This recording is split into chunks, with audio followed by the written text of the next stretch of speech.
Washington, D.C., June 2025. It was a calm Thursday morning inside the Capitol when the House Oversight Committee convened for what was supposed to be a routine session on transparency and government accountability.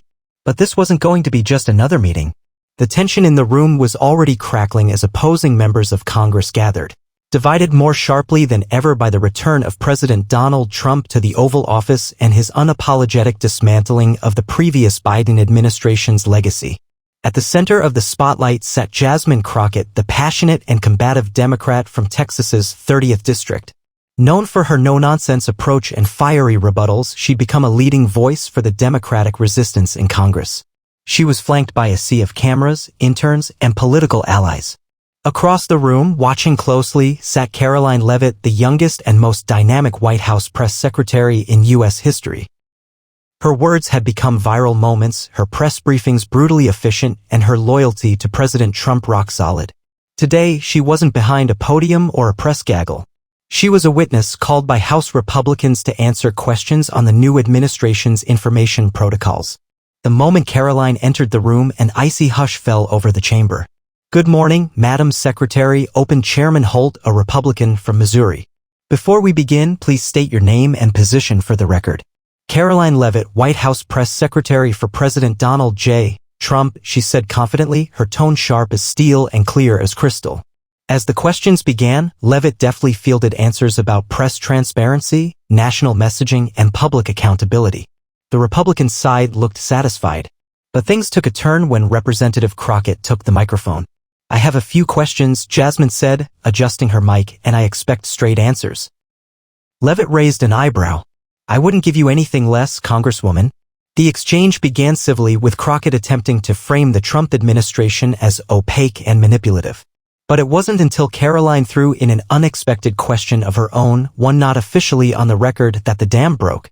"Congresswoman," she began, tilting her head slightly, "while we're discussing transparency, would you mind telling the American people who was actually controlling Joe Biden when he was president?" Gasps echoed. Cameras clicked. Even a few seasoned aides nearly dropped their pens. Jasmine blinked. "Hard. You think this is some kind of game?" Crockett snapped, voice rising. "Is that how you want to run this country? By spreading conspiracy theories and disrespecting a man who served America for over 50 years. Leavitt didn't flinch. "No conspiracy, Congresswoman. Just a question a lot of Americans were asking when they saw a president who often looked, let's say, not in command." "You want to talk about not in command? Let's talk about your boss who tweets policy decisions at 3 a.m. and threatens world leaders on social media." Crockett barked back, nearly rising from her seat. Chairman Holt banged his gavel. "Order. Order in the committee room." But the flame had already been lit. The confrontation was no longer about transparency. It was about power, legacy, and two drastically different visions of America. And for the next several minutes, the Capitol became a battleground not of weapons, but of words that would echo far beyond Washington.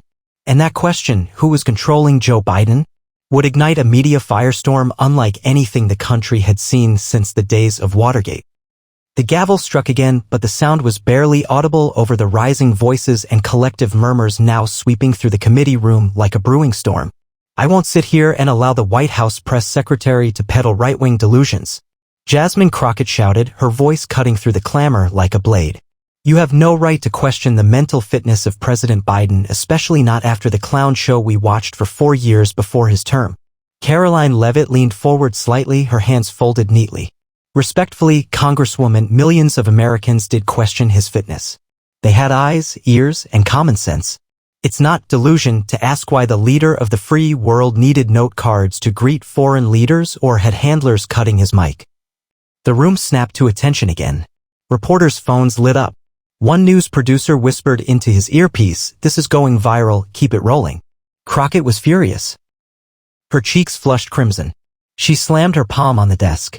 "You're talking about a man who held this country together during a pandemic, who restored our global alliances, who brought decency back to the White House, something your boss couldn't even spell."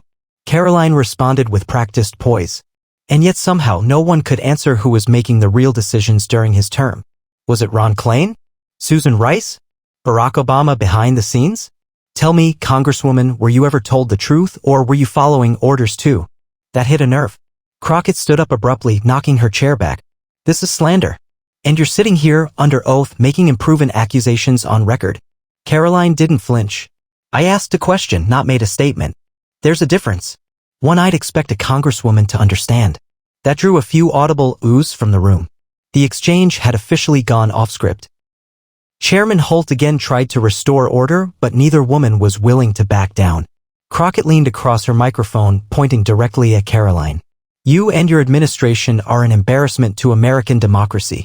You're nothing more than a talking head for an ex-reality star who treats foreign policy like a game show and civil rights like an inconvenience. Karoline's smile never left her face, but the coldness behind her eyes became visible.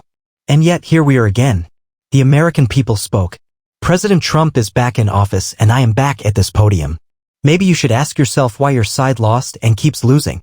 That was the moment everything unraveled.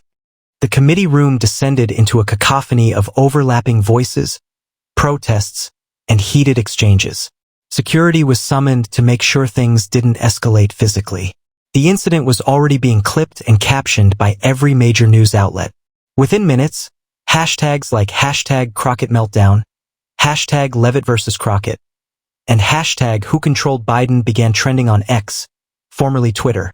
CNN replayed the footage on loop, while Fox News was already preparing a special segment. Back in her office, Karoline's team huddled around a laptop, watching the moment explode online. They knew they had struck gold. Political gold. Meanwhile, Jasmine Crockett was being comforted by colleagues. Despite her anger, she knew she had just given Trump's administration a gift. A viral clash that would be used for weeks to galvanize Trump's base and paint the Democrats as unhinged and evasive. And yet, deep down, something in her mind kept circling back to the question. Not because she believed it, but because she knew millions of Americans did. Was Joe Biden ever really the one calling the shots? By the next morning, every major media outlet in America was running the clip. On conservative stations, Karoline Leavitt was hailed as a fearless truth-teller. On liberal networks, Jasmine Crockett was defended as a woman standing up to calculated disrespect. But in the middle, where millions of average Americans lived, the question lingered in uncomfortable silence. Who was controlling Joe Biden? Outside the Capitol, a crowd of reporters and activists gathered, hoping to get a glimpse of Jasmine Crockett. When she finally appeared, sunglasses on and jaw tight, microphones surged toward her. Congresswoman Crockett, do you regret your exchange with Press Secretary Leavitt? Do you think the question she asked was valid? Was President Biden fully in control during his presidency? Jasmine stopped and turned sharply. Her voice was calm but deliberate. I will not legitimize conspiracies that were born on message boards and cable opinion shows. President Biden was elected, he served with dignity, and he wasn't some puppet for shadowy figures, no matter how badly Trump's people want to spin that. She walked off before more questions could follow, but the soundbite didn't help her. The fact she didn't answer the question directly gave right-wing media enough to pounce. Tucker Carlson, now back on a major network, dissected her response with surgical precision. She never answered it. That's the key. No denial. Just deflection. And that tells you all you need to know, folks. At the same time, Karoline Leavitt was seated for a pre-recorded interview on News Nation. Calm, poised, and dressed in crisp blue, she knew this was her moment. The truth is, she said, Americans watched a president who couldn't finish his sentences, who repeated stories from 10 years ago like they just happened yesterday, and who froze mid-speech more than once. And instead of answers, we got cover-ups. Now I asked a simple question. Who was making the decisions?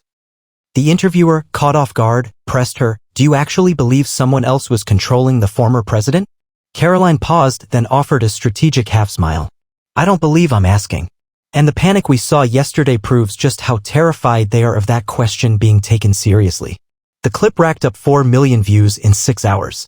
Memes flooded social media, one showing Biden with puppet strings held by silhouettes of Obama and Susan Rice. Another depicted Jasmine Crockett as an angry cartoon dodging questions with a smoke bomb labeled racism. In the midst of all this, independent journalists began pulling up old footage, Biden being guided off stages, his "I was told to call on" slips, and that infamous clip where the White House feed was cut mid-sentence. Each video was suddenly getting millions of views again. Even moderate Democrats started texting each other. This is getting out of control. Why are we even discussing this again? Because Karoline asked the right question and Crockett gave the worst reaction. Behind closed doors, senior DNC strategists convened in a damage control meeting. The situation was spiraling. The committee hearing had been intended to showcase Republican overreach, but instead it turned into a public relations nightmare. "We need Jasmine off the front lines for a bit," one advisor said. "She's our most vocal voice against Trump," another protested. "Yes, and right now she's playing into their hands. We need someone calm, precise, and above all, media-friendly." But it was too late. Leavitt was already booking appearances on podcasts, cable news, and even the Joe Rogan Experience, where she promised to explain why asking questions shouldn't be seen as an attack, but as an American duty. And with each passing hour, the national conversation shifted more from Crockett's outburst to the one sentence that refused to die. Who was controlling Joe Biden? Jasmine Crockett wasn't the type to back down. If her political opponents thought she would retreat, they didn't know who they were dealing with. Within 48 hours of the explosive committee moment, she launched a counteroffensive not behind closed doors, but in the most public way possible. Crockett sat down for a live interview with MSNBC's Joy Reid in front of a studio audience. "I'm not going to let Karoline Leavitt or anyone else from the circus of an administration define my truth, my voice, or the truth about President Biden," she declared, eyes blazing. "This entire stunt is about distraction. They can't govern, so they gaslight. It's Trump 101. Joy nodded, giving her the floor. "But some are saying you helped Leavitt by reacting emotionally." Jasmine leaned in. "You know what? I am emotional. Because I watched a man give everything to this country through grief, war votes, pandemic response, and now they're painting him like some kind of puppet. I lost it because I care. And if that makes me a problem, then maybe Congress needs more problems like me." The audience applauded, but outside the studio bubble, the damage was already done. The viral clip had eclipsed her response. In politics, first impressions were bullets, and Karoline Leavitt had fired the shot heard round the country. But Crockett wasn't finished. 3 days later, she introduced a resolution demanding that congressional witnesses, including administration officials, be barred from asking irrelevant and speculative questions during committee hearings. The resolution was dead on arrival, blocked in committee by a party line vote. Still, the press conference she gave afterward gave her a momentary win. Yet, while Jasmine played defense, the White House was planning their next strike. Karoline Leavitt, sharp as ever, had been advised by senior Trump aides to pull back, but she had other plans. At the next White House briefing, standing behind the iconic podium with the American flag at her back, she walked up confidently and dropped a political bombshell. "I have a letter here," she said, holding it high, from former Biden Chief of Staff Ron Klain, dated August 2021, instructing cabinet members to route certain decisions through a designated senior advisor, not President Biden.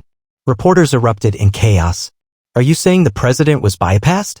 Can we see the document? Who was the advisor?" Karoline smiled coolly. "The advisor? His name was Jeffrey Zients. And according to several internal communications, final decisions on policy, especially pandemic response, were often funneled through him. Not the president." Even before the Q&A could begin, Twitter exploded. Hashtags like #ZientsGate, #Who Gave the Orders, and #Biden Not in Charge flooded the digital space. Karoline didn't need to shout. She just let the letter speak. The memo, real or not, was enough to raise the stakes exponentially. The administration had thrown down the gauntlet. Overnight, political commentators split down the middle. Conservatives called it the smoking gun. Liberals screamed about selective leaks and context manipulation. But none of it stopped what was coming next. House Republicans demanding a full investigation into the Biden White House's chain of command. Jasmine Crockett now found herself in the worst place a politician can land, on the defensive with no clean counterpunch. She had dominated the headlines days earlier, but now she was simply reacting to a wildfire she no longer controlled. Privately, DNC strategists began debating whether to shift the spotlight. Let another Democrat take the heat. Let Jasmine rest and recover while the storm passed. But Crockett refused. "They started this. And I'm not running from it," she told her team. "Then you need to go national," her chief of staff urged. "You need to tell the people your story." She nodded. "I'll do it. But on my terms." Meanwhile, Karoline Leavitt was already on a flight to Texas to hold a press event in Crockett's own district. The battle wasn't over. It was just getting personal. The sweltering Dallas heat didn't deter the hundreds who packed the community center auditorium in South Oak Cliff, Texas. Trump supporters, independents, and even a handful of curious Democrats lined up early, wrapping around the block. The banners outside read, White House listening tour with Karoline Leavitt, but everyone knew this was no ordinary town hall. Karoline Leavitt had come into the belly of the beast, Jasmine Crockett's home district, and the symbolism wasn't lost on anyone. Journalists followed her every move.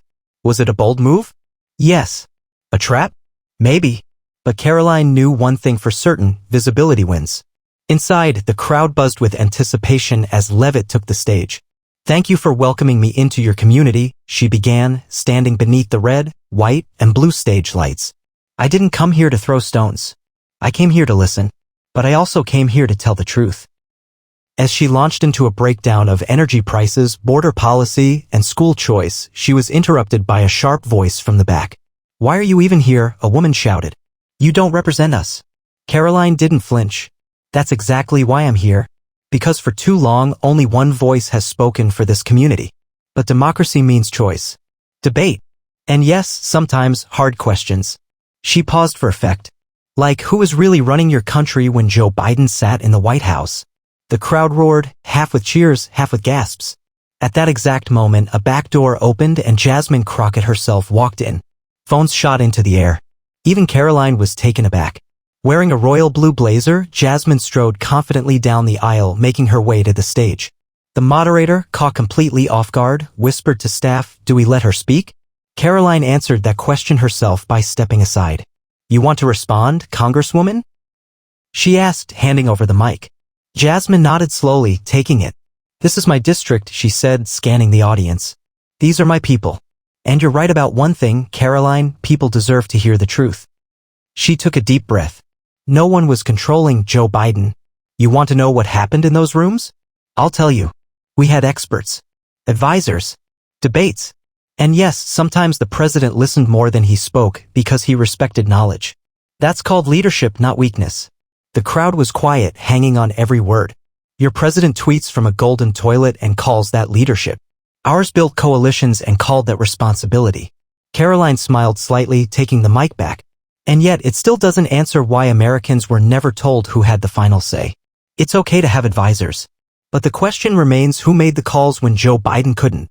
For the first time in the entire saga, Jasmine didn't explode. She nodded. That's a fair question. And maybe we didn't communicate that clearly enough. Maybe the chaos of the pandemic and foreign wars made everything murky. But you don't get to turn questions into weapons. Because this, she pointed to the audience, isn't a battlefield. It's a neighborhood. That line hit home. Even Karoline nodded in reluctant respect. The two women stood on stage, in front of cameras, acknowledging, if not agreeing, that the conversation had evolved beyond partisanship. Later that night, a clip of Jasmine's final quote, "You don't get to turn questions into weapons," was shared millions of times. It trended alongside Karoline's quote from earlier in the week, "Maybe you should ask yourself why your side keeps losing." And that, in many ways, summed it all up. Two Americas. Two women. Two truths. One haunting question that neither fully answered, but both had come to respect. Who was controlling Joe Biden? Maybe we'll never know. But now at least we were finally talking about it.